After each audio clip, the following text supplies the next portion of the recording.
Because what society needs is conversation. That's what we don't fucking have anymore, guys. That's what we don't have anymore. Is dialogue. We do not have an entire separate world that lives in our fucking pocket all the time where everyone has dialogue all the fucking time now. No. That's so fucking stupid. You know what?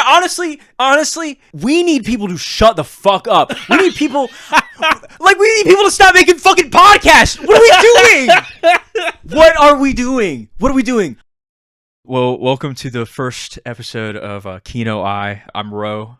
And I'm Andrew. I'm just forcing Andrew to watch movies. That's really all that it is. I have an embarrassing obsession with movies, and Andrew likes podcasts. So this is really, honestly, I don't even really want to do a podcast. But I was just I'm trying to be a good friend. I don't want to say I'm forcing Andrew to watch movies, because the idea, I guess, is that I'm showing Andrew movies that I don't think that he would go out of his way to see. Absolutely not. You know, due to being obsessed, I'm very curious about movies, and so I seek them out. But not everybody does. There are some good movies that you miss out on. There's some bad movies that you miss out on. And good thing we got both of each for this one. So yeah, we talk about movies I would never watch on my own accord. Exactly. Our double feature this time around was The House That Jack Built and Megalopolis. Yeah, Mega Cock and Piss. Which, as our friend Jay says, every episode we're going to be doing a double feature. Mm-hmm. And so this one, I joked that the theme of the double feature would be that they're both architects. They're both movies about architects. Yeah, more or less. But shit gets built in it. These ended up being a much more interesting coupling than I had originally anticipated.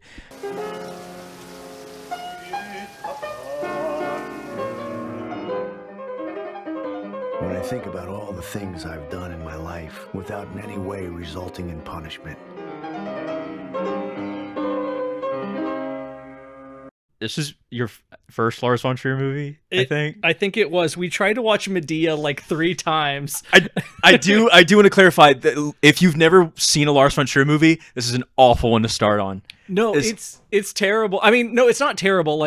I never want to see this movie again, but for a completely different reason than I don't want to see Megalopolis again. You know what I mean? It is this horrible, depraved, violent movie about a serial killer led through hell by the literal, actual Virgil, and he tries to more or less retroactively justify his murders as this form of art.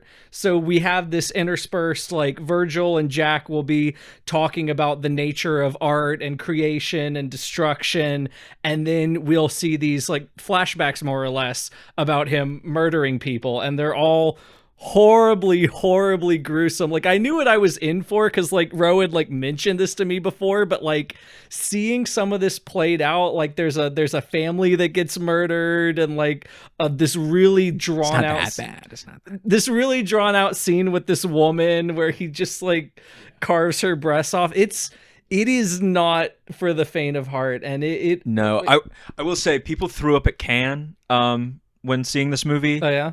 Overreaction. Yeah. Anytime you see this, just for anybody, anytime you see a crazy reaction like that from a canned audience, don't fucking take it with a grain of salt, because I don't know what they feed them, but those motherfuckers throw up. It's just a French food, I guess. Yeah, like I said, I never want to watch this movie again, and it's not because I don't think it's good. It's just because it is the funniest movie of all time.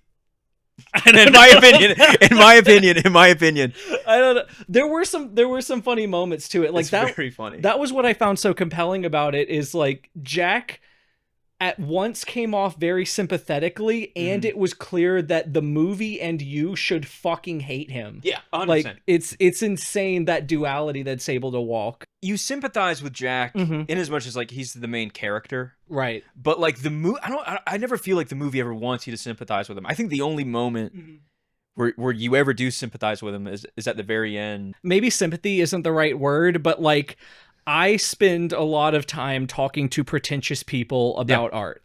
I could watch a highlight reel of like every conversation that Jack had with Virgil about like why he does what he does, the feeling of, you know, you passing between two lights, and when you're at the apex, that's when you're the most concentrated, and you slowly walk away from the street light and your shadow starts to weaken and you feel less of yourself. And the stuff about the bombers that were built to have like trumpets within them so that when they passed through the air, it made a scarier noise. Like that kind of shit I eat up. And the building buildings just so that they fall into more pretty ruins is just I could watch that for hours and hours. I think like something that I find really interesting. I mean, I find a lot of things about this movie really interesting. But like I have for a very long time found the discussion of like what is and is not art to be a really, really interesting conversation. I'm not going to get into like my thoughts on that because that's not what this is about. But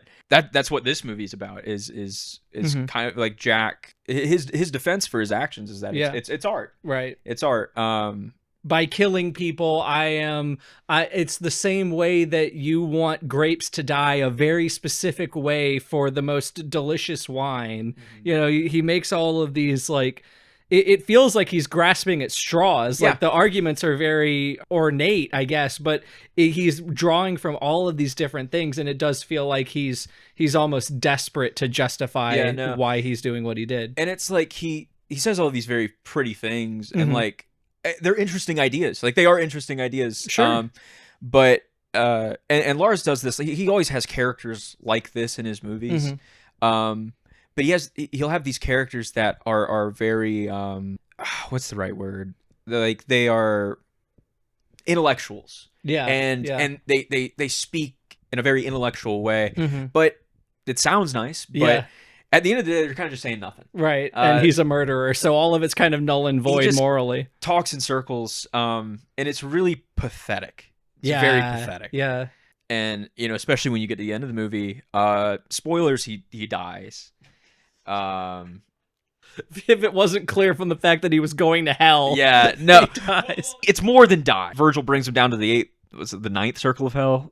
I'm not Catholic, so 8th, I think. The bottom. He brings him to the last circle of hell, and he's basically like, you know, I'm not really bringing you down here. You know, I just thought, you know, you seemed like such a fucked up guy that I think that you'd find this interesting, but you're actually like a couple circles up, and it's like this big chasm, and there's a bridge that leads across the chasm to like a staircase leading up and out of hell, but this bridge is broken. You can't get across, and Jack asks Virgil, he's like, can you get across this chasm? Is it possible to like climb the rock wall on the side and get to the other side? And Virgil's like, I mean, you can fucking try, dude. But, I mean, if you fall down there, you're fucked. You are fucked. He's like, you can do whatever you want to do, I guess. And he just like fucks off and leaves. And so he tries, and his hubris gets him, and he falls. And the whole time he's doing that, there's this horrible pitching and whining noise because the immensity of the souls of the damned are mixing together and echoing up this bottomless chasm. Like, I cannot describe to you how like harrowing this noise is, and he just falls right into it, and then it goes to hit the road, Jack. Yeah, no, which is very funny, which is hilarious, and underscores why the movie or it underscores that the movie hates him. Yeah. What do you think like the movie's trying to do? It's trying to do a lot of things. Yeah. But like, what are some things you picked up on? Like, it has a discussion of what is and isn't art. Right. So it feels like the director's self-flagellating a bit. Yeah. It feels like he's, I want to say wallowing in pity, but I don't know if that's necessarily true. Maybe more like performing self-hatred, which is just the definition of self-flagellating. Anyways, so what I understand of Lars von Trier, having tried to drunkenly watch Medea 3 times and never gotten through it, is there's a lot of like weird sex stuff. There's a lot of violence, and it all is very, very personal to von Trier. I don't know whether to chalk Virgil as a character up to like an audience stand-in, or maybe morality itself, or some part of Lars von Trier, but Jack is clearly a director stand-in here, or an author stand-in here, and it's brought to the fore, especially I think there's a couple segments at least where they reuse footage from other Lars von Trier movies. Yeah. So it feels meditative in a certain degree, but it also just feels like I feel really bad about myself, and this is what I think about art, and I want this to be everyone else's problem. Yeah, so I mean, I think that's true. When it comes to like what Virgil is, I think Virgil is audience stand-in. I think Virgil is also Lars von Trier. 100%. It's like, what if Dante's Inferno happened to me? Right. Which is like a double layer of funny, because that was also someone's self-insert fan fiction. So this is just like layers upon layers of self-indulgence and like auteur theory. It is very self-indulgent, because like I don't disagree with any of this, but like I find that so fascinating. That kind of stuff. Just, it's so bizarre to me. What I wanted to ask you about, and I'm kind of setting myself up more for like the Megalopolis comparison, is the artifice of this movie. Clearly this is a movie that is talking to itself. You are supposed to have either the director and or his movies and or even the concept of art in your mind when you are watching this and when you are interpreting this.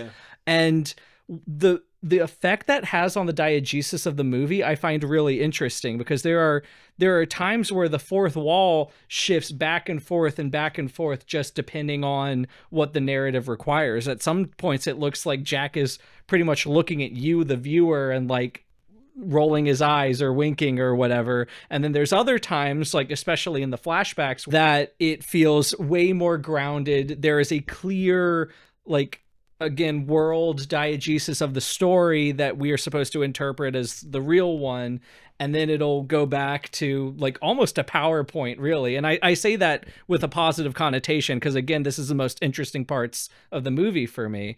And I wonder if that's like just something Lars von Trier likes to do, or this is just a special allowance that he made himself for this particular work, which is so meta. He's not normally this meta. I think like Nymphomaniac is meta in a way, in the sense that like there's a self-insert for him there. And when I said earlier that like this kind of character that Jack is pops up in all of his movies, I kind of think that he does exist, I think, in a lot of his movies. Typically it is a self-hating way. But like this, none of them are about it as much as this. Again, with when the footage of his movies come up. Right. I mean, it's never said like, hey, I'm Lars von Trier, the director, and these are my movies. No, but even I knew about like the one where the planet crashed into the other planet. Yeah, but granted, like if you don't know what those are, if you've never seen any of these movies, you would have no fucking clue what you're looking at. You're just looking at, oh, there's a grown man's head coming out of a vagina. Right. He really, really, really, really wants you to understand that this is about him. But it's also, I think, about the modern man, the modern American man, more specifically. There's a movie that he made earlier in his career, Dogville. It's about this town that, you know, this woman comes in needing help, and the town kind of takes advantage of her. Like nobody ever comes up to this town. It's like really isolated, and so they're not used to outsiders, and they're freaked out because they're like, oh, the cops are after you, you know, but sure, we'll shelter you. They end up taking like horrible advantage of her, and it's just. I mean, it's about a lot more than this, of course, but it has a lot to do with this kind of isolated American mindset that, you know, like nothing outside of my circle, my understanding of the world really matters. Which is kind of funny with Jack's whole perspective, where, you know, he feels almost like the ends justify the means. Like there's very little thought given to the feelings of the people that he's murdering.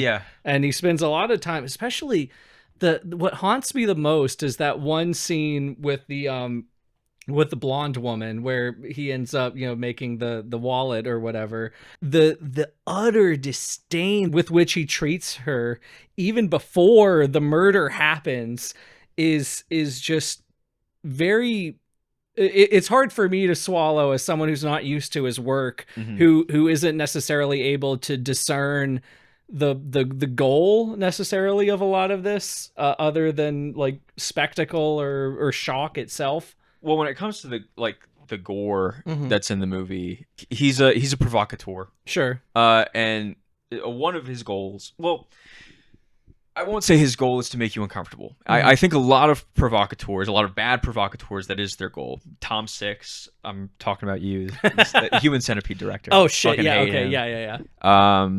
Your goal is just to shock, Right. and like, cool, that's fine, fun, whatever. That can be whatever. But at the end of the day, that's, you can do more. Yeah, for sure. And I don't think that Lars includes the shocking elements of his movies for the sake of shocking you. Like, I think in this movie specifically, I think the point is to just really drive home how grotesque Jack is. Oh sure. Like, yeah, you can have him be this murderer, and you can have him do all these things. You don't really show it, and it's like, oh, this is still a bad guy. But like, Jack's whole thing, that's the art to him. Yeah. That's him creating the art, Right. which is to Lars, the point that he's trying to make there is like, these are his movies. And so in this, the gore literally represents the provocation that his movies are. Right. And it makes me uncomfortable, but not in the way that Human Centipede makes me uncomfortable. For precisely the reason that you're laying out here, is that it is fundamentally necessary to understanding Jack as a character, to understanding this perspective on art itself, is that were it not as grotesque and unrelenting as it is, I don't think it would have properly sold. Again, what always comes to mind is the metaphor about building a certain way so that it will fall apart into ruins that look the best.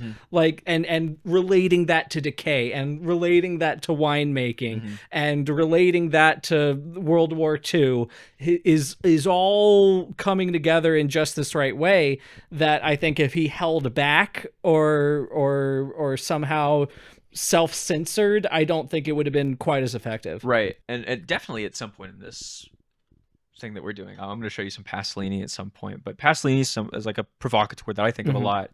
You made Sallow, 120 Days of Sodom, and that's a movie that people talk about, and it's like, that's one of the hardest movies on earth to watch. And I agree. Like, I've seen it twice. It's a horrible.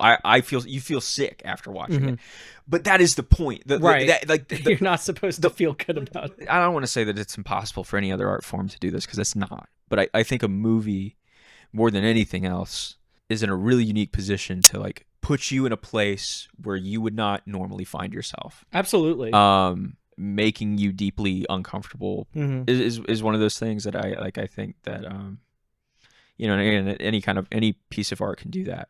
Sure. But with my background in like fiction, primarily novels, it's hard to be disturbing when it comes to literature. Like, it's a moral issue in a movie when you have something too disturbing. Like people talk about this movie because of the visual element. Yeah, because of the visual element. It looks real. It feels like the reaction that your body is having is that this is real. Right. And you can desensitize yourself to it.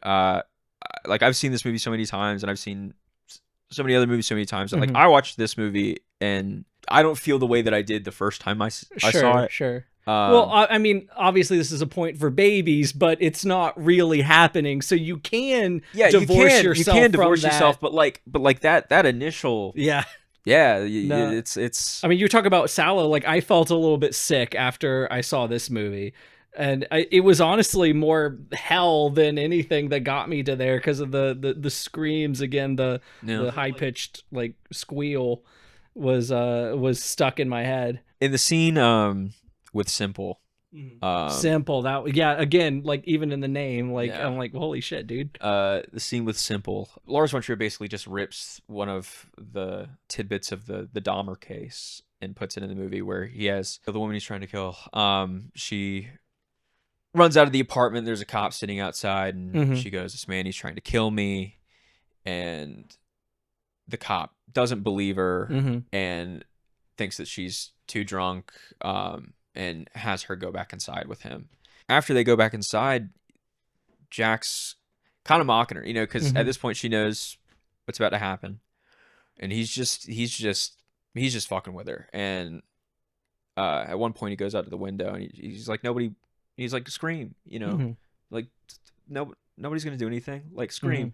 And she screams and screams and screams, and you hear nothing. And he opens the window and nobody wants to help. And there's this weird like crash zoom out from him like in the window when he does that, and there's like crickets. I did not think much about the American aspect of this movie until I watched Dogville, like 2 weeks after we had watched The House that Jack Built. And so when you say American, like what my interpretation of that whole like, oh, go ahead and scream, no one cares, is like a we live in a society kind of monologue. Yeah, but I think it's also important to look at where does this movie take place? Like what time period does it take place in? You don't know. New it doesn't England, tell you. Yeah. It doesn't tell you. It doesn't ever specify any of these things. It is all distinctly American. Sure. Yeah. Especially in the last like 2 decades or so, like he's, you know, made a lot more. I mean, I think like after his first couple of movies, most of them have been like English language. Don't fucking quote me on that. I've seen most of them. I'm not pulling up Letterboxd right now.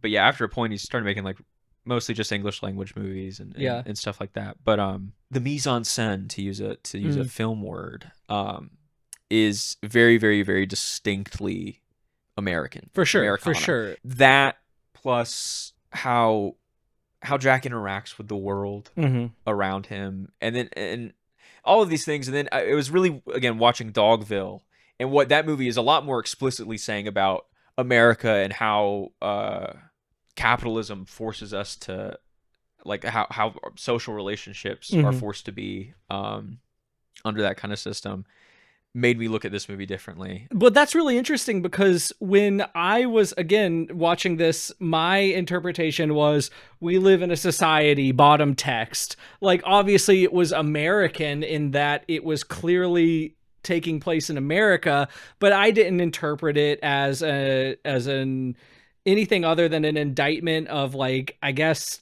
audiences themselves always wanting a more violent spectacle. And it was honestly the weakest point in the movie for me, this scene, because I didn't even realize exactly why until you were explaining the scene earlier. It completely undercuts all of Jack's arguments about this being art, because he's just fucking with her. He's just being cruel to be cruel. The thing that he creates has nothing to do with his interaction with her. Nothing in his art philosophy that he espouses to Virgil hinges on him calling this girl simple. And it's like, it's implied that like they've been in some sort of relationship for some period of time, and he's been emotionally abusing her this whole time. Fucking awful, right?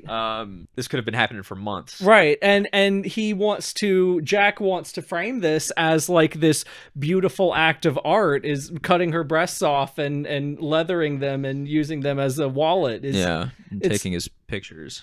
It completely, and I don't mean this against the movie, but it like completely undermines Jack's argument, further underscoring that Jack's a piece of shit and we should not like him. And he's an idiot. He is an idiot. He's a moron. Like he is a moron. He doesn't know what he's fucking talking about. Right. But there's an elegance to the things he sells. Say it in an interesting way. I just find Von Trier to be such an interesting guy. I really like weird, pathetic freaks. I like Napoleon. I like Mishima. I like Lars von Trier. Yeah. I don't like them as people necessarily. I don't. Yeah, I mean, of course. It doesn't fucking matter. But they're very interesting. They're very fascinating people. And Jack is that. Jack is fucking. He's pathetic. He's a fucking weirdo. Yeah. But you can't help but look at him. And it's interesting. Yeah. It's interesting.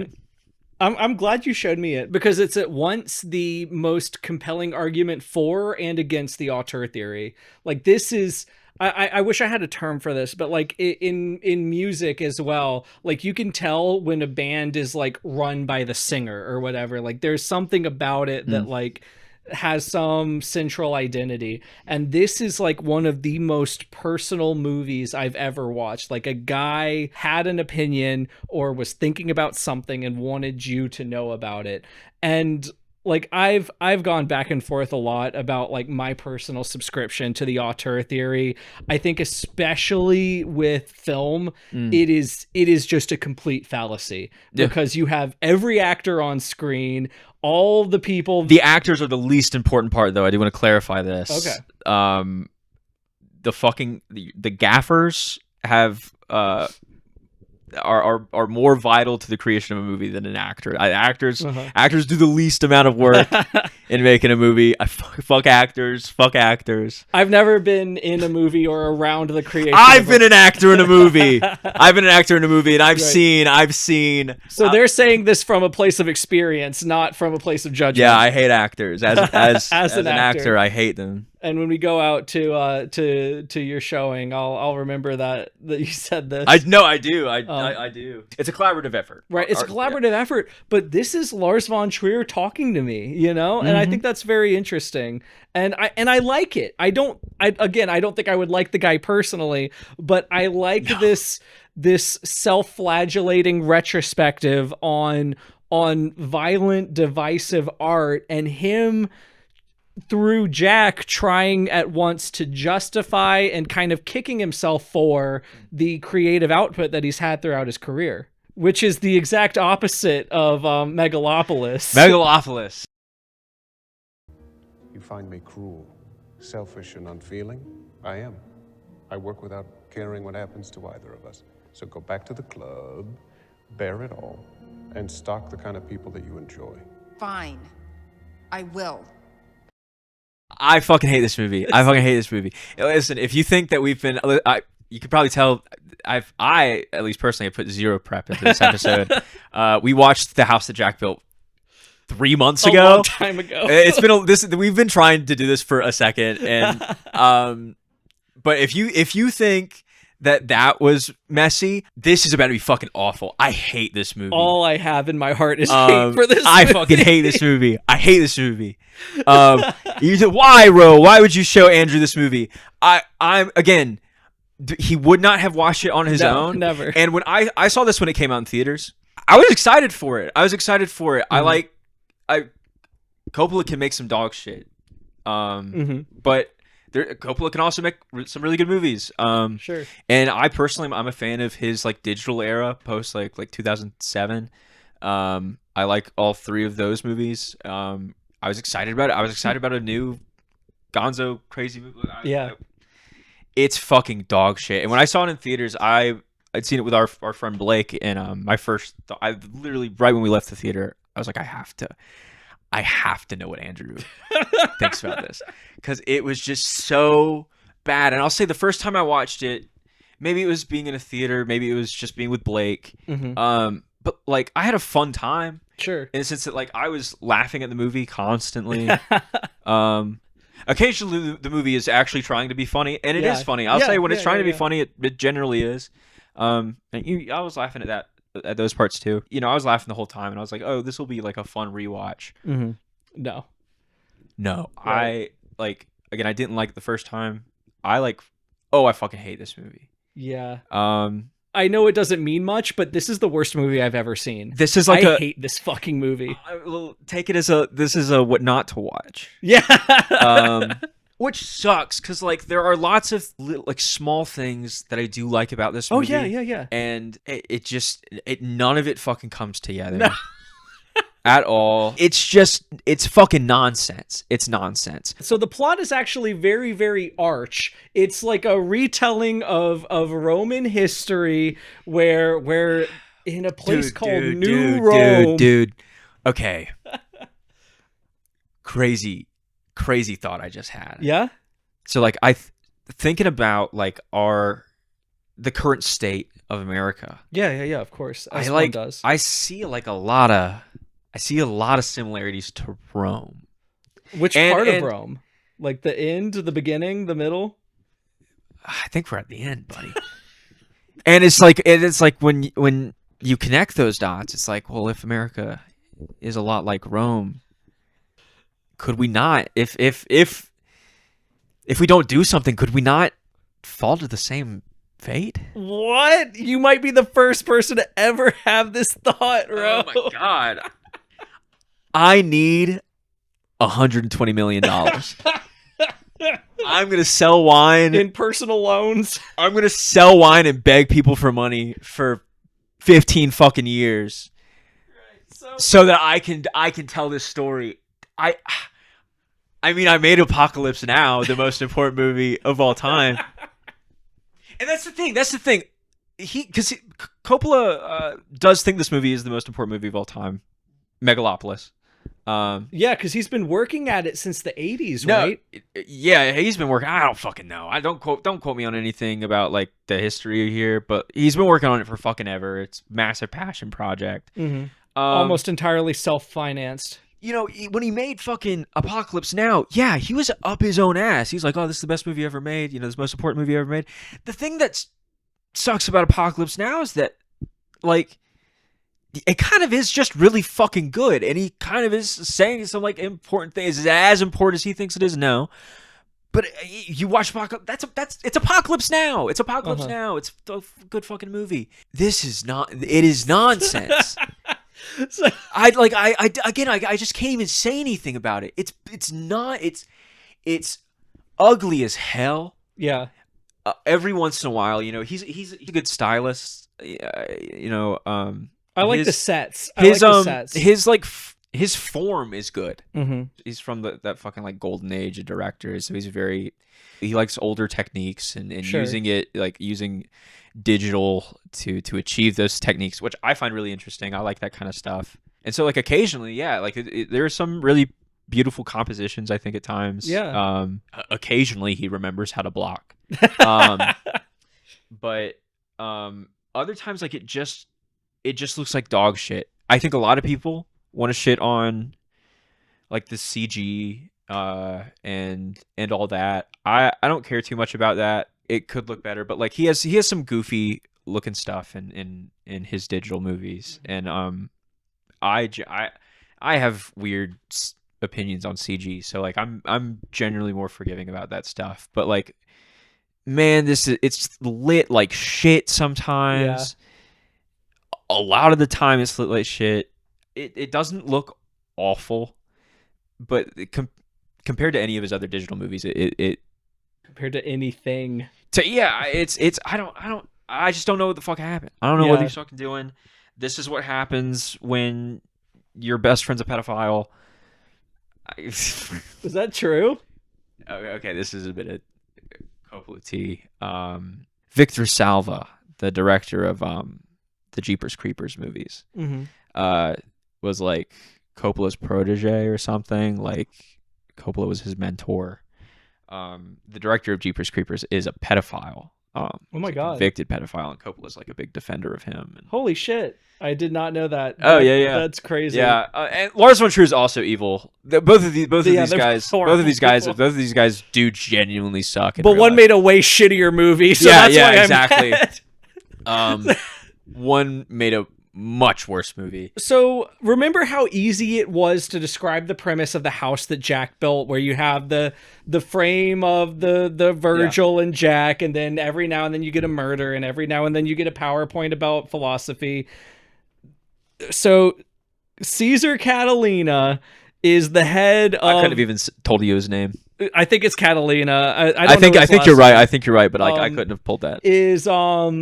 Is the head of the zoning board, or they call it something fucking stupid, the construction committee or whatever, and he wants to build a bright future with this new substance called Megalon. And we never really... Which he made out of his dead wife. And we never learn exactly what this new future is. And we never learn exactly what this is going to look like. We see some trippy things because he's being stymied by the evil mayor who doesn't believe in dreams. There's literally this whole monologue, and it's Giancarlo Esposito who's like saying, the city doesn't need dreams, it needs buildings. And it's just like... This is like an argument for 5-year-olds. I think putting these two movies side by side, I think it kind of emphasizes the American viewpoint of the house that Jack built. Is like, you know, Caesar Catalina. This is the ideal American. He does what he wants. Right, right. He does what he wants because he knows what's better for everybody. What's that one thing at the end? Lawrence Fishburne says something at the end, I think. The gist of it is, it's like, you got all these sheeple, but sometimes there's one guy that can just fucking lead them. Right. There's one guy with a lot of good ideas, and he could just lead them. And you have this. It's this idea of like American individuality. And you can bomb an entire block of buildings, rendering people homeless, but it's okay because if they just trust you, you can recreate this utopia in its place where there's no problems whatsoever. Yeah, no, and it's just like, all right, yeah. Imagine if his idea of art was fucking Jack's. Right. It's the same thing. It's the same thing. It's two sides of the coin because they're both clearly director stand-ins. The house that Jack built hates Jack. Yeah. Megalopolis loves this guy. He's like, you need to uncritically accept his worldview, a worldview that we will not tell you. You just have to understand that because he's a rugged individualist, that means that it's better. Because what society needs is conversation. That's what we don't fucking have anymore, guys. That's what we don't have anymore. Is dialogue. We do not have dialogue. We do not have an entire separate world that lives in our fucking pocket all the time where everyone has dialogue all the fucking time now. No, that's so fucking stupid. You know what? Honestly, this is coming from Roe. This is what we need. Okay. We need people to shut the fuck up. We need people to stop making fucking podcasts. What are we doing? What are we doing? Why would anybody give a fuck about what we think? For real. And everybody thinks everybody's doing that all the fucking time now. All that anybody does is here's what I think. And I have it too. I love the post and I hate it. You gotta be fucking stupid to think, like, oh, what we need is fucking dialogue. Like, we gotta remember how to talk to each other. Like, we don't, like, fuck off. What do you mean? So this is where the biographical lens really does this movie like a disservice, is because your takeaway about needing dialogue and needing more conversation is as valid as any other fucking thing under the sun, because again, we don't learn anything about what he's trying to achieve with Megalon, what his goal is, why he cares about anything. We know he can stop time, which he does twice and never does anything with. Time stop! I lost my fucking mind the first 5 seconds when he did that. And you know what? Like, it pisses me off too, because it's like he's being so sincere. Yes. He's being so sincere. He means every word. And I mean, I was watching it with, it was just me and you watching it. You haven't seen it. I've seen it before, so I know it's coming. But like, you haven't fucking seen this shit before, and you're like instantly laughing. And so like, I know the movie's bad. But I'm sitting there thinking, I'm like, man, are we just like not engaging with this? Are we already separating ourselves too much? Are we not engaging with this sincerely? No, because it's fucking stupid. It's exactly fucking what I was gonna stupid. say. You think that for 2 seconds. The movie starts, and you're like, am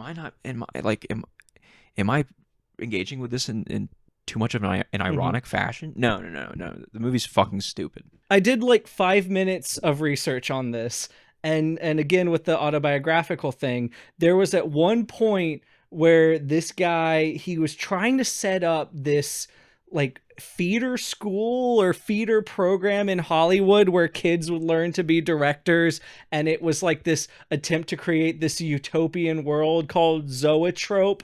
So that feeds into why, you see these scenes of Adam Driver sitting around and we don't know what he's doing other than he's doing like architectural shit, but we see kids running around and like playing. What does an architect do?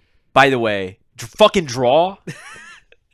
Like, like honestly, my takeaway from these two movies is that architects don't do shit. which is funny because Jack is an engineer trying to be an architect, trying to be an artist. Yeah, his passion is an architect. Yeah. Right, and this fucking guy, Catalina, he's a dork trying to be an architect. Yeah. It's just ridiculous. And if I didn't do those 5 minutes of research, I would be like, what the fuck are those kids doing there? What is he trying to accomplish? Why does this all matter? Like, I get it now in retrospect, but like watching this, you're like, what's going on? Like, Giancarlo Esposito has a daughter, and the daughter is like betraying him to go work for his architectural firm in some nebulous capacity. And there's like Shia LaBeouf's there, and he's Kylo Ren's cousin. Now, I will say, fuck Shia LaBeouf. Mm-hmm.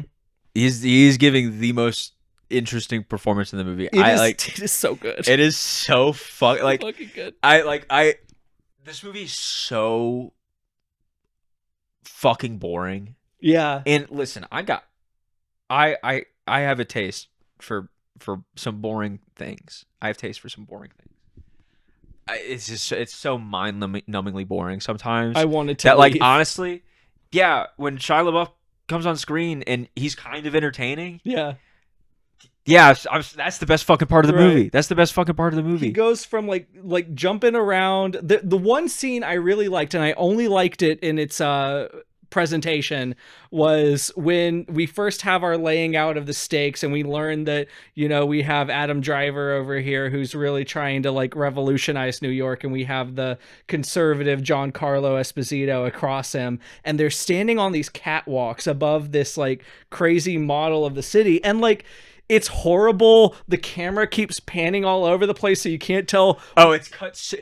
It's cut. I gotta see who edited this shit. I really have to see who edited this shit. It makes you seasick, but it's a really cool image. It's really like, and the Foley's good because it's like a dangling catwalk, so you hear everything rattle around. But this is like 5 minutes into the movie, so you don't know who these people are, why this matters, what's going on, and there's like a million extras that you're trying to like sift out from the actual characters. Making the same point that I was making with the house that Jack built with Diegesis, it's less obvious here because we are more or less, there's one PowerPoint scene where we like see like flashes of buildings or whatever, but it's pretty much squarely like a conventional narrative set here. But it's so fucking obvious that this is just like a metaphor for this guy's life or beliefs that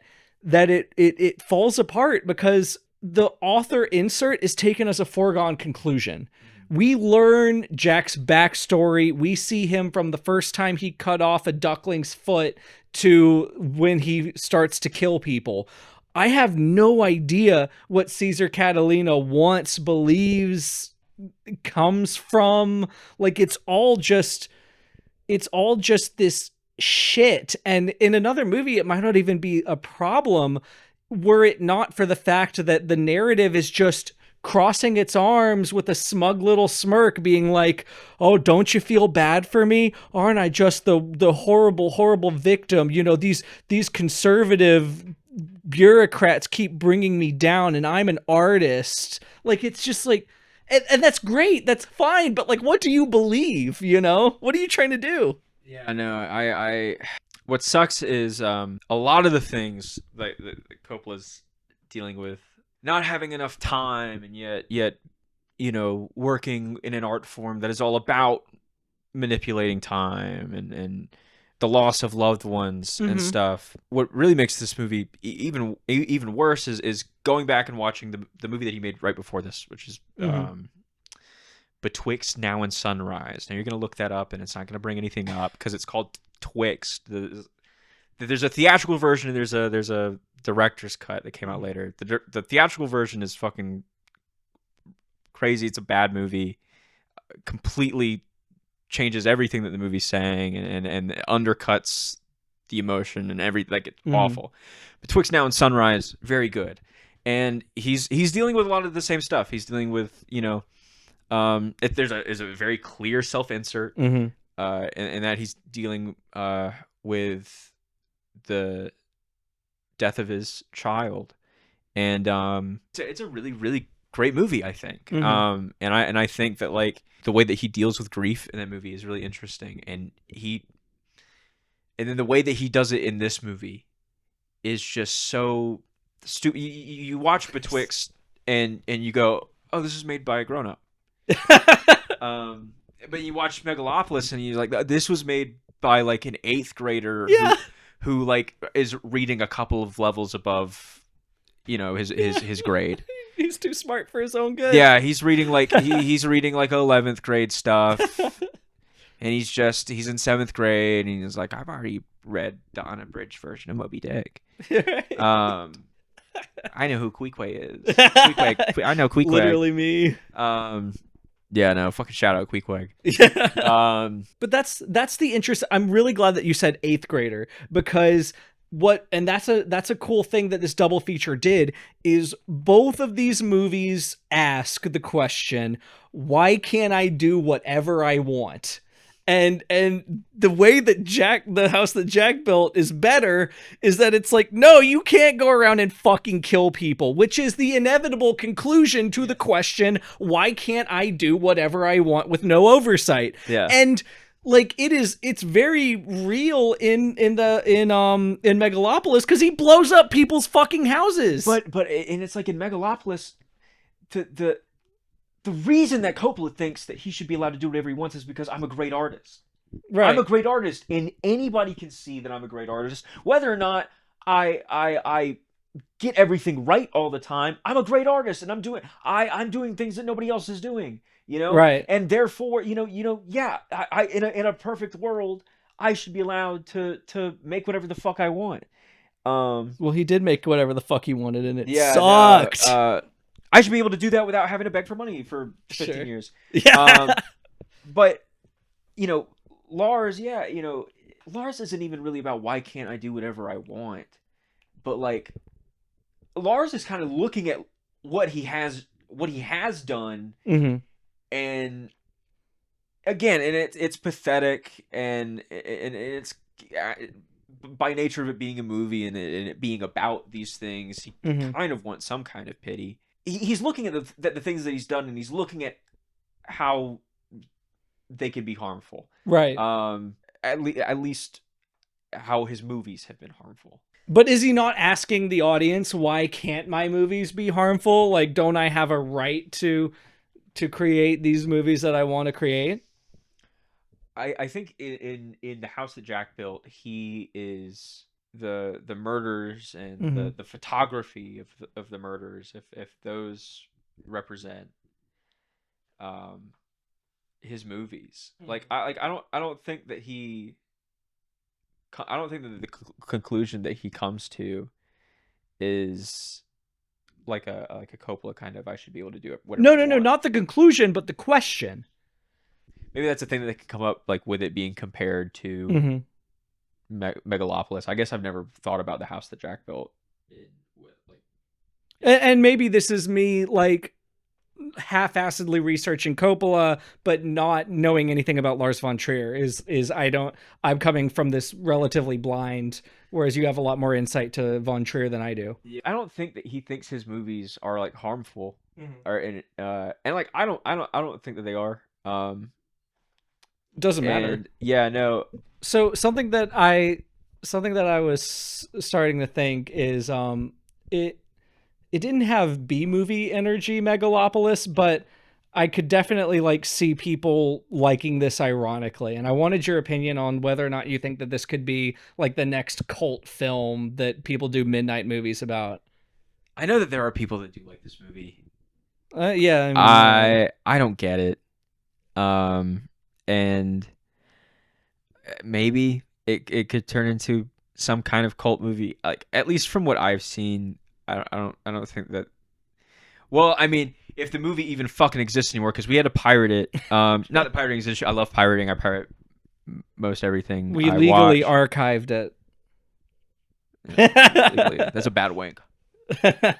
Legally archived it. Yeah, but yeah, no, it's like the physical release got postponed, which I don't even know if it has a date. It's got taken off of digital stores. So like maybe you'll never be able to watch it again, which is probably ideal. Probably for the best. But like I don't know. To me, it's just too boring. Like I think like that kind of cult status. I think a cult movie like that, it normally has to elicit some kind of like strong reaction from you, whether it's gross or funny or provocative or anything. And I don't think Megalopolis is any of those things. I think it's like, you know, like I think it's definitely gonna have a fan base, like most anything. Anything ends up having. And like there are people that like it, but I don't think that it'll have. Like I can't imagine showing this to someone who casually watches movies. Them finding any worth unless they like love following those like neo-Nazi accounts on Twitter that like only posts like old art. Oh, accounts. yeah, like Roman. they post they post marble statues all the time. Oh my God. God. Like the return. Right. Just the fascist accounts. Like you don't see it. That's the only way I could see just someone who just casually watches watches movies could get any kind of like if they like Rome a lot. Maybe I don't fucking know. Like I don't. Well, I thought I would like it because the best movie ever, Coriolanus by Ray Fiennes, takes place in the modern world in, quote, a place calling itself Rome, unquote. So I thought it would be right up my alley. Yeah. Not that I follow return accounts on Twitter, but you know what I mean. But that's interesting, though, because I asked you that question because I knew that we disagree. Because it called to mind the first time I ever saw The Room, like Tommy Wiseau's The Room.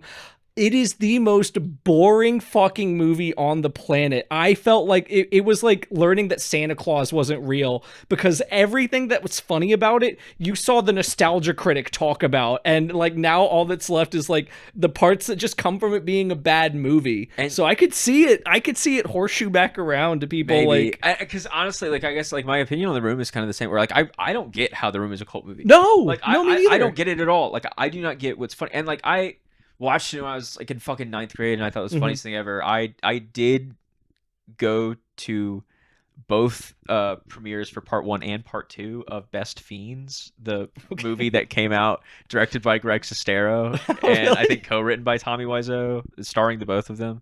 Yeah, it came out in like 2017, 2016, something like that. And nobody else was in either of those theaters except for me and my friend Cooper. Both of those times. So yeah, like I had a phase when I was a child. Right. Well, I was like a fucking 19 and I hated it. I was a dumb idiot baby. Yeah, no, but I was like, yeah, you get like 18, 19 years old, fucking watch that movie. It's funny one time, I guess. Or if like you don't, I don't get how that's a cult movie. Right. I get how fucking Rocky Horror Picture Show is. Well, sure, but because like there's an entertainment value to right. No, like Rocky Horror Picture Show. Fucking The Room. You're right. But it feels very, very similar. Like that's like Baby's first movie critique is that it's true. It's like such a self-insert, such a look at me and feel bad about it kind of moment. And yeah, and it just falls apart like ash because it's terrible. And I had to like the day after we watched it, I had to watch The Godfather just to remind myself that this guy could like create a movie. No, the first time after I watched it, like 2 or 3 days later, I rewatched Betwixt because I was just like, I gotta remind myself that this guy actually can make a movie. And like it's crazy. It's crazy watching those two movies back to back because it really is like, oh man, what if an adult. What if an adult, dude? What if an adult? But that's another operative thing, and that's what I think is going to make people turn this into a cult classic, is it feels like a child made it, which implies that a more mature person could have done a really good job with it, which I think is 100% true. Being a self-insert is not inherently bad, and there's a lot of interesting stuff that Coppola was trying to do in real life with Zoetrope or whatever his little like cult that he tried to make to like groom children for becoming directors, whether or not his heart was in the right place. But if he had leaned into that and imbued Catalina with an actual belief other than you should stop getting in my way of the things that I want to do, I think I would be all for this. And yes, the movie is hideous, but it's also very, very visually distinct. And there's a lot of set pieces, the office, the catwalks with the model city, even like just driving around on the street while it's raining, the giant fucking gladiatorial arena where they have like the wedding ceremony. Like it's hideous. It's ugly. It's so terrible. When they cut, but it's so fun to the there's like circus performers, and it's like they're so I don't even know. There's like how they composited I don't even know what they did. This just looks so dog shit. It's so no, it's not good. But like I will say in that wedding scene, John Voight is doing some killer drunk acting. That is some of the best drunk acting I've ever seen in my life. Oh really? Yeah, no. Just rewatch that scene. There's because he's fucked out of his mind for the wedding, and it is. I watched that. I'm like, he had to have actually been drunk. But yeah, no, I hate this movie. Yeah, it kind of makes me mad. Do you want to tell them about the baby? What names that they were gonna choose? So my favorite part of the movie. This is so funny. It's so funny. It's genuinely the funniest thing ever. I cannot emphasize enough. At some point, Caesar and his new wife, they've become pregnant. Or you know what? I'm woke. She's pregnant. And they're with her parents, and they're like, "Oh, what are you gonna name the baby?" And she goes, "Well, if it's a girl, we'll name her Sunny Hope." And there's like a pause, so like you kind of like sit with that statement for a second. And you're like, "That's great. That's kind of funny. Like that's a really fucking stupid thing to name your daughter." And then like it's a very pregnant pause, like it's like pun intended. Yeah, very pregnant pause that she leaves after Sunny Hope. And so you're like, "Well, what's the boy name gonna be?" If Sunny Hope was the girl, like I'm excited to hear what this boy name's gonna be. Well, if it's a boy, we're gonna name him Francis.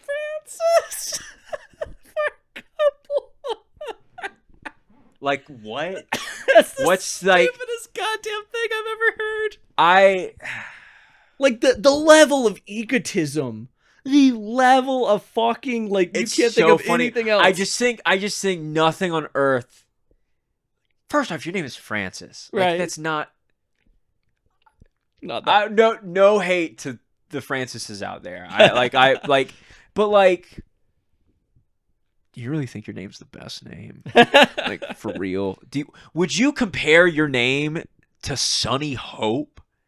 Well, that's the comparison that's being drawn. It's like if we're gonna name it a girl, it's Sunny Hope, and if it's a boy, Francis. Like those, like Francis makes me think of Sunny Hope. Well, those are both terrible names, so it's not like there's any competition there. No, I'm just saying like there's a kind of aura that comes with Sunny Hope, and then like Francis is the alternative to that. Well, maybe Francis is the Sunny Hope that this world needs, but it's a daughter, so we never have to. Yeah, her name is Sunny Hope, Caesar, or whatever her name would be. And she's immune from the time stop power, which apparently like Caesar's wife, Catalina's wife, also is, which just begs the question again. It is never used for a practical purpose in the story. So why have it other than to emphasize that, oh, this is someone whose form of creative output involves the manipulation of time? In a way, it's almost like he's making a movie. Again, it's like a fucking 8th grader made it. It's just like it feels like a first draft. Yeah. Which is so funny for in something kind 30 of- years old. In kind of every way, it feels like a first draft. In the sense that like there's way too much going on. Yep. It's like, okay, you clearly didn't edit down your ideas. You just like you're like, what if everything I want to happen happens? And so you just fucking you throw all that out there. Mm-hmm. You have all of these ideas, you have all of these things you want to touch on, Yeah. but like they're all completely surface level. Right. Like you like I want every theater to hire someone to shout things out at the screen at this particular time. Like, it's like I don't even really know what his intention was with that, because there's no way. And I say this to myself, and I don't know, but there's no fucking way that like he thought that was gonna happen. no. There's no way. Maybe in certain screenings, like when it first came out. Yeah, you fucking get the home video release and someone breaks into your house every time you watch it. Right? Like, To what's the point? Interview him on the screen. God, it's so stupid. And it's like that thing that we're just talking about. You're probably like, what are they even talking about? Right. It doesn't Like, add anything. What are they talking about? Yeah, a dude is supposed to walk into the room and talk to the screen. And when you get the home video cut, it's just like It's just it zooms out. Oh, it's so ugly. It's so ugly. And what's crazier is that it was uglier in the theater. What was it like in the theater? So It was didn't just have the... they had just shrunk the frame of Caesar sitting there. Mm-hmm. And And then there was a voice off screen that Right. spoke to him. just So really like they clearly panned knew over. that like again, that's what I'm saying. Like he knew that like 99.9% of theaters are not gonna have Right. someone do that because that's insane. And again, they clearly knew because they included that in the Mhm. release. Yeah, I'm like on like some level, I'm like, oh, that's a really interesting formal decision. Like that's nobody's ever done that before. You wanna know why nobody's ever done that before? Because it's fucking dumb.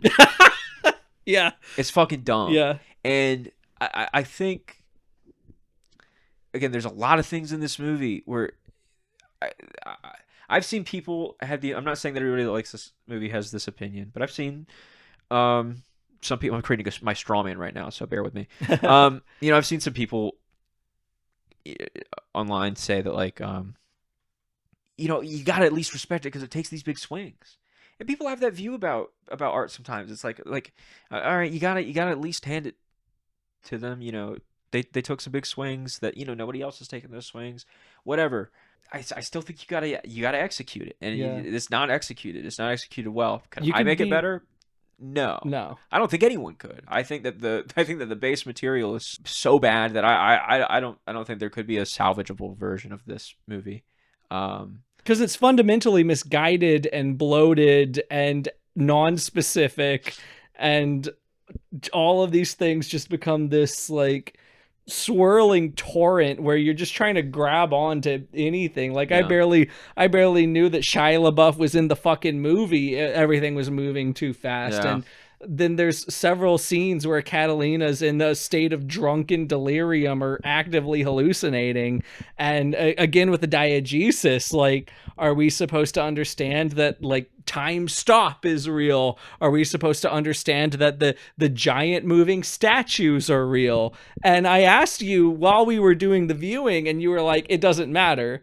And I understand, but I also think it does, like I also think at a certain point we have to understand what is literally happening on screen. I don't know. I have nothing else I can say about this movie. I don't think. What- I just bitter, just spitting venom. What Fucking I thought was interesting is the whole thing about the Soviet the whole thing about the Soviet satellite, and this is apocryphal. And again, I did not. I completely forgot about that. Right. It's the first scene in the fucking movie, and you forgot about it because it doesn't matter. But anyways, so there's a Soviet satellite that's at the end of its life, and and it loses power and it slowly starts to descend. It will eventually blow up New York. That's not the point of why I'm talking about. Well, it is. Yeah. It is. Thank God it does. Thank God it does. Right, because it allows him to build Megalopolis at the end of the fucking movie. Anyways, like we've mentioned, this movie has been in development hell forever. He's always wanted to do this to some capacity, but for some reason, and this goes back to being a kid, because I do a book podcast. I write things. I know a lot about like being a very immature person who is married to one stupid detail that is actively disservicing the story. And that is the Soviet satellite, because he was trying to get it made and it got very close or could have happened, but then 9/11 happened and he couldn't have the Soviet satellite blow up New York City, which again, Roe completely forgot about, not because Roe wasn't paying attention, but because it doesn't matter. He was so married to this detail that like he couldn't have it be made in the time of 9/11, or I guess, you couldn't have anything with rebuilding New York in 2001, but I digress. Other than the fact that this is a very American movie, Sovietism, Russia doesn't come up. It doesn't really matter. The fact that it's a satellite. Which, thank God. Well, thank God. But, like, I do not want to hear what he has to. I do not hear what he has to say about that. But my point is, it doesn't matter that it's the satellite. It could have been the International Space Station, and It should have been China. Or it could have been China, but we have to see the SSSR thing come down in a fiery ball and let them rebuild Megalopolis. It's fucking stupid. And it's just, it's not good. And what I thought would end up happening is I would like it more in retrospect, like I did with Southland Tales, which is, I think some guy on Letterboxd said this. I don't think anyone important said this. Both of these movies, Southland Tales and Megalopolis, are fundamentally about how 9/11 had sex with America's brain. And I don't know why, but I'm convinced that I will never like Megalopolis. But I went from hating Southland Tales to loving it. Well, it's because like Southland Tales, is really just overwhelming. Yeah. I think its biggest flaw is that it's overwhelming.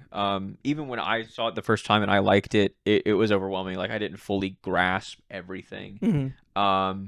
It was easier for me to forgive Southland Tales than it was for you, even though you came around on it, because I don't know. I think I'm. Well, no. I think that's a fair comparison, because I don't watch movies the same way you do, or for the same reasons. I guess I'm more comfortable not fully understanding what's happening. Right. It's just I'll rewatch it. You rewatch it. Sure. And especially in a movie like that, like I can accept that this might deserve it. Tinker Tailor Soldier Spy. That's a movie that I think gets better after. There's things that exist and they can be good. It's just a lot of information. It's a lot to take in. Mm-hmm. But yeah, the difference. Southland Tales is like that's really the issue there. Right. And I think the reason that you can come around on it on a rewatch, unless you're just so turned off by everything else in it. But I think the reason that a lot of people can come around on it is because it's like, okay, like once you've had enough time to take it all in and have all of those elements, they fit together and they work together. Sure. And they're working towards a common goal. And it's like, yeah, he's saying a lot. He's doing a lot. He's working with a lot of characters. You can have this big ensemble movie that's dealing with a lot of separate parts. And I think another thing with Southland Tales is it's much more comfortable with not taking itself so seriously, which funnily enough, in the end, makes the serious points that Southland Tales tries to make a lot more impactful and meaningful than Megalopolis, which is a movie that does think I think so highly. I think Coppola thinks very highly Oh yeah. of himself, and he's like, I'm saying these very important things, and so, you know, when you watch the movie and it's not saying anything, it's even more embarrassing. You know, at least Southland Tales, it accepts that, like, yeah, the things that we're doing here are a bit goofy, but isn't the world we kind of live in really fucking goofy? Right. And Coppola just was like, oh man, but what if the world we lived in is kind of fucking Rome? And with nothing else. And it's like, man, Rome sucks. That's the thing that people don't talk about. All this like Rome obsession stuff. Rome sucks. It would have sucked to live in. You would have hated living in Rome. People killed each other with sticks and died at 30 from dysentery. You would have hated living in Rome. Sure. Most people were slaves in Rome. Yeah. Like, people talk about Rome. I was like, no, Rome fucking sucks. And and so Coppola just took all the parts of Rome that suck and put them in a movie. The movies that you like that are about Rome are nothing like Rome. And that's why those movies are good. Right. The reason Gladiators fucking, because that's not how Rome was. That's not how it was at all. But Gladiator fucking rocks. This is boring as hell. Yeah. And it sucks. So bad. And I cannot say anything more about it. Well, I'm not mad that you picked it, because for that exact reason, like this, I think I'm mad that I had to watch it. Oh yeah. And then I'm having to talk about it. Yeah. That's what I'm mad about. I think a lot about the auteur theory because it's a very easy translation from my background in literature to film. Yeah. And obviously that's a complete fallacy in literature as well, because you have editors, you have beta readers, you have a lot of people that and any number of influences that all go into something. But with this, it's just ridiculous. This is not his movie. That's what pisses me off, is the egotism on display. I should be allowed to do whatever. I should be the Romans who owned slaves. I should have hundreds of people make my shit for me without pay because I'm special. You heard it here first. Francis Ford Coppola wants to own slaves. Well, he had people who agreed to be slaves. We are not cutting this out. He had people who agreed to be slaves to make a movie for him. And for him to turn around and be like, what I need is more slaves. And not like, I don't know, like... I actually have some really fun insider information. I'll tell you after the cameras go off how I got this information. But apparently in the scene where Adam Driver and but his wife, when they're up in the clouds and the beams, or when they kiss, they are shooting that in a studio like 27 feet up in the air. They have Adam Driver that high, and Adam Driver was so fucking mad at Coppola because he's like, why do I need to be up in the air 27 feet? Right. Like, why am I up this high for this? Like, this is a fucking CG world we're in. Right. Like, I could be 2 feet off the ground. Why am I 27 fucking feet off the ground? And apparently, that was kind of the vibe of the whole shoot. So, I can only imagine. Right. But there must have been some special sauce that made all of those people agree to keep working for him. I think too. It's like you're working with Francis Ford Coppola, right? I mean, it doesn't change the fact that he's an ingrate. You're working with Francis Ford Coppola on his first movie in 13 years. That is his massive passion project. He self-funded it. Like the press on that's fucking insane. I don't know. But then you have the house that Jack built, which has the same egotism, but has no pretensions about the fact that the auteur is a piece of shit and should be reviled. And I don't love the self-flagellation. I think it's just as self-indulgent as being self-congratulatory, but something about it is just a little bit nobler. And I just hate Francis Ford Coppola. Like, at the end of the day, it's like, it is like, again, he's doing this for an audience. You're releasing this to people. I mean, at the end of the day, I think making art at all is an act of ego. No, of course. But in as much as this can be, right. And the self-flagellation is ego, but it's at least you have the ability to look inward to an extent. Yeah. And like that's what makes it interesting. Right. Nothing is more interesting to me than contradictions. Mm. That's why like all the pathetic weirdos. Yeah. Like some of those people all have in common. Napoleon, Mishima is like they're weird and pathetic. Jack, but they have this delusion of grandeur. Right. There's this contradiction there that you are a Right. pathetic loser, but you're like, oh, I'm this fucking, Mishima, I'm this Right. like macho man. Like you're not. Right. You're not. But it's this contradiction that they have within themselves, and that contradiction that Lars von Trier has, where he's like, he loves himself. Like he thinks he's he thinks he's a great artist. But he also feels a little bit bad about it. But he also he feels a little bit bad about it. And is it am I gonna applaud him for that? No. But it's like, as a piece of art, that is infinitely more interesting than Coppola's way of looking at it. Yeah. When it comes to like auteur stuff, like auteur theory is stupid, especially like legit auteur theory. Like legit auteur theory is like only the director can be considered an auteur. Like the fucking those French fucks. They like I think like Billy Wilder, they wouldn't even consider him an auteur because he wrote and directed. The fact that he wrote at all meant, even though he was still the director, meant that he could not be considered an auteur. So like whatever, it is nitty gritty, but I think that like auteur theory is interesting insofar as like it's a much more interesting way to look at art than this is made by committee. This is made by like a I do think like I think it's important when watching a movie to be able to differentiate like who does what. Right. Like, a lot of people they'll see something and it looks really good and they'll be like, oh, this director rocks because it looks good. And it's like, yeah, the director has a say in that, but it's like that there is a guy that shot it. Right. There's somebody that edited it. Right. But that's why it's like the way that I kind of like I don't subscribe to auteur theory, but the way I think that like you shouldn't watch a movie and think that like, oh, this is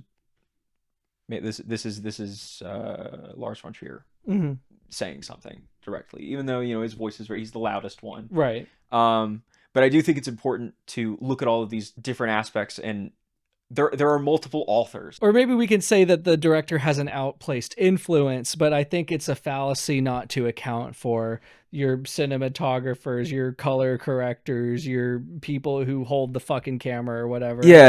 I don't know all the terms for the crew, but again, it's I feel so bad for myself. And then this like quasi Ayn Randian jack off about how if only there weren't people around me who could stop me from doing whatever the hell I want to do. Yeah. And I think that's like that's the frustrating thing about this pairing is that distinction is very, very nebulous. And if Megalopolis was a little bit more competent, I might not have been so anti that one and pro the house that Jack built. Because again, I liked the house that Jack built, but it was a very unpleasant viewing experience for me. Yeah. By design, of course. But what I mean is I like it a lot more, and maybe I wouldn't if Megalopolis weren't complete total dog shit that I never want to see again in my life. Oh, I hate that movie. And I think that's the takeaway that we can have from this. Look, next episode is going to be way more interesting. I promise. They're going to be better movies. They're going to be better movies. Well, I love the house that Jack built. That's a great movie. But it was kind of dragged down. But yeah, no. Oh, I'm just so pissed off by Megalopolis. I'm so pissed off by Megalopolis. We're not doing this again. There is like one double feature that I have like an idea for down the line. That would be a movie that I don't think would be. I haven't seen it honestly, but I don't think would be very good, but would work well compared to with another movie.